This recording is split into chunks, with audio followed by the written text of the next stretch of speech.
c'est-à-dire la super production, et qui va générer une adhésion. Et ça, ce modèle du blockbuster, c'est un modèle qui s'est globalisé, c'est-à-dire que c'est un modèle économique. Il faut surtout retenir quand même pour le modèle économique culturel américain, c'est que le marché intérieur culturel américain est énorme. Contrairement, par exemple, à un pays comme la France.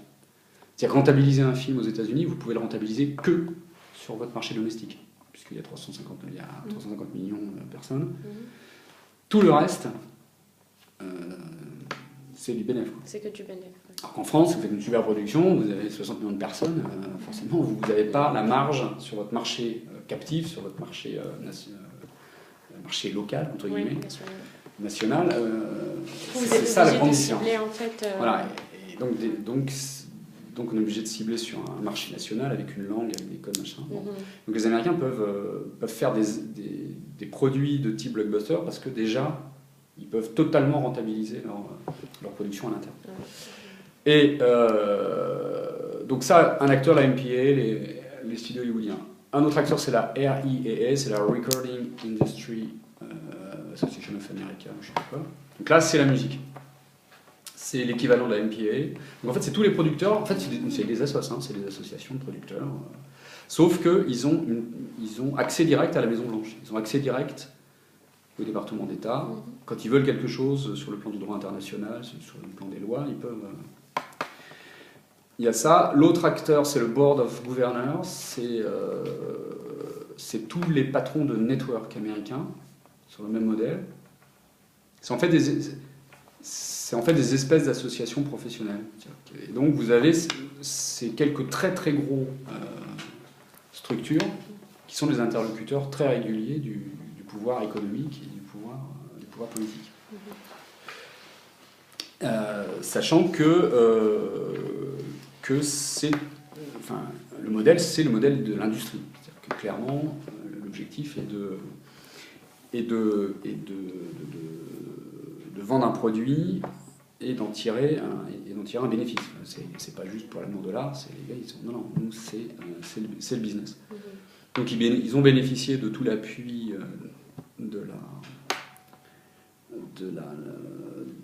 des mandats Clinton sur le développement économique. Et à partir donc des années 90, les majors sont vraiment devenus des très gros moteurs de la dispersion du soft power américain. C'était déjà le cas, hein, encore une fois, mais il y a une accélération, sachant que vous le savez sans doute, que le poste d'exportation principal des États-Unis, c'est l'industrie culturelle, c'est le divertissement. Alors à ça, il y a des choses qui sont plus liées au fonctionnement même de la société américaine. C'est la capacité qu'en Europe on n'a pas, et notamment en France, c'est de créer des standards culturels qui vont être pertinents pour le monde entier. Donc j'ai dit blockbuster, le star system, c'est-à-dire la façon de marketer un groupe, un chanteur comme un produit, de le vendre comme une marque plutôt. Donc ces business models, ils sont d'origine américaine, c'est-à-dire que se rencontrent les intérêts économiques, les intérêts politiques et les intérêts culturels. Et donc il y a la capacité de créer des standards. Et ça, c'est lié à la société américaine, qui est une société elle-même multiculturelle.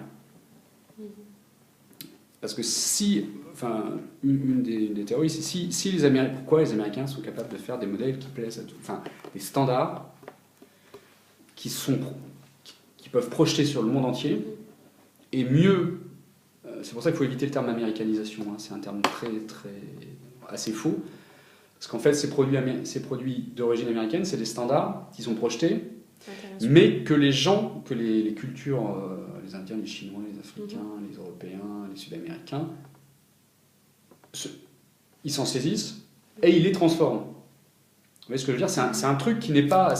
Le concept d'hégémonie, par exemple, c'est un concept qui est faux. Quand vous regardez précisément les choses sur le cinéma indien, sur le cinéma... sur par exemple, là, le monde arabe est en train, les Saoudiens, ils sont en train de créer des majors arabes. C'est qu'en fait, ils sont allés, ils ont étudié Harvard, etc. Ils ont économistes, ils ont dit, bah, ok, les modèles, très bien. Donc c'est un modèle, le modèle d'un major, c'est un modèle typiquement, un business model typiquement américain. Ouais. Donc ce modèle-là, et actuellement, il y a une major qui s'appelle Rotana dans le monde arabe, sur financement saoudien, dont l'objectif est de faire une major pour le monde arabe, avec la musique à Beyrouth. C'est le cas en fait. Donc... La musique à Beyrouth, le cinéma au Caire, la télévision au Qatar, etc. Rien en Arabie Saoudite sur le plan de la production, mais les capitaux sont saoudiens. Et donc le gars, Martel raconte très bien, il dit c'est pas compliqué, on fait le modèle, on va signer 500 stars, jeunes stars du monde arabe, on va avoir des catalogues énormes. C'est le principe du catalogue, c'est-à-dire qu'il faut avoir toutes les stars, machin. On va se servir de programmes de télévision comme American Idol, donc la Star Academy, etc. Et on va créer, c'est-à-dire on va importer un modèle d'origine nord-américaine, mais c'est ces capacités de ces modèles-là à se transformer. Le réadapter en fait, extrapoler. Voilà. Et puis de la plasticité, c'est-à-dire que vous pouvez tordre ces modèles-là dans tous les sens. C'est ça qui est... Et le mieux, c'est ça qui est redoutable, c'est que ces modèles capitalistes, libéraux, au sens politique du terme, sont en mesure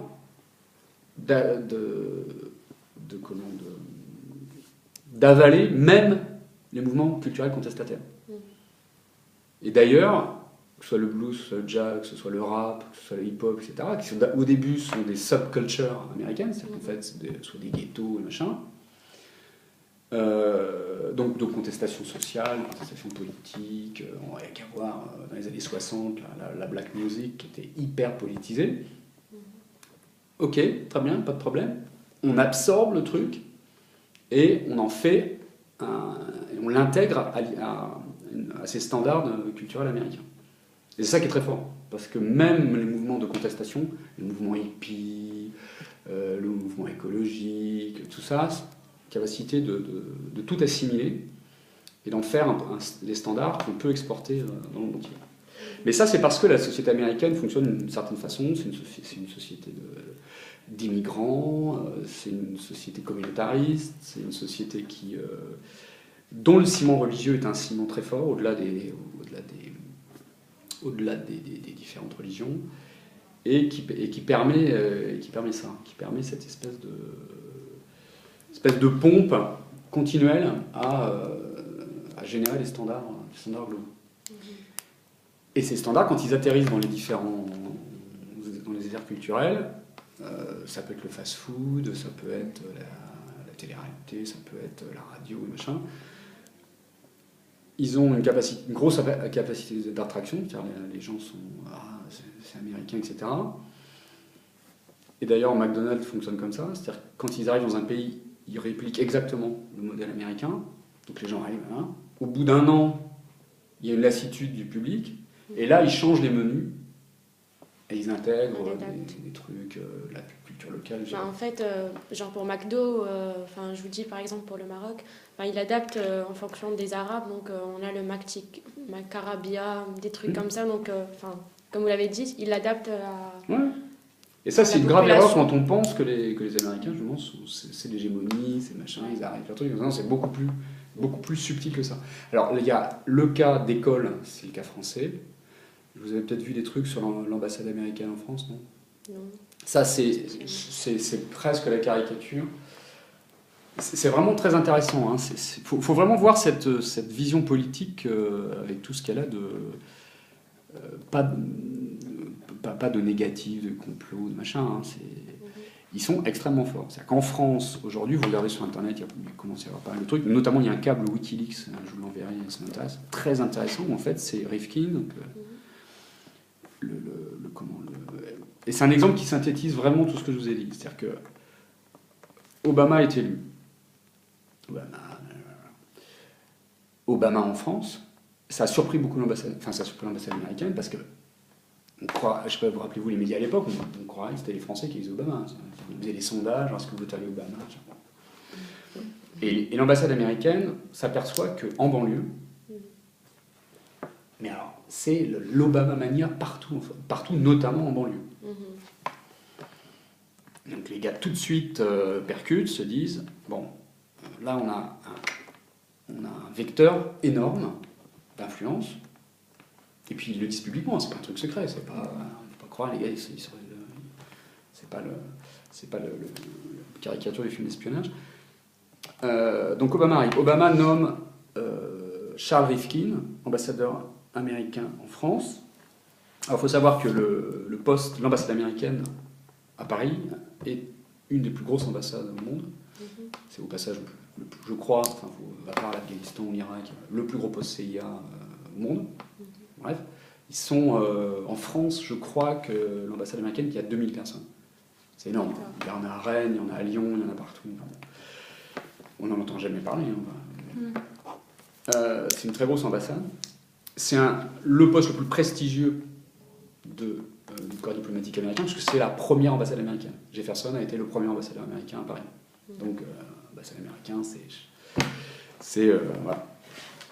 Il nomme un gars de 44 ans, un très gros donateur de sa campagne, patron de la division Disney enfants. Donc complètement, enfin, plus divertissement. Le Muppet Show, par exemple, c'était lui qui était le big boss de la division Disney Channel, je sais pas quoi. Enfin bref, tout un tas d'énormes boîtes sur tout ce qui est divertissement pour enfants aux États-Unis. Donc bon, Yale, Harvard, papa ambassadeur sous Johnson et Ford quand même. Donc 44 ans, c'est extrêmement jeune pour un ambassadeur américain à Paris. En général, c'est les mecs qui arrivent en fin de carrière. Bon, par ailleurs, il a été stagiaire chez Renault quand il a fait ses études, je sais pas quoi. Donc, parlant un peu français, pas très bien. En un an, regardez les vidéos sur Internet, il parle un français parfait.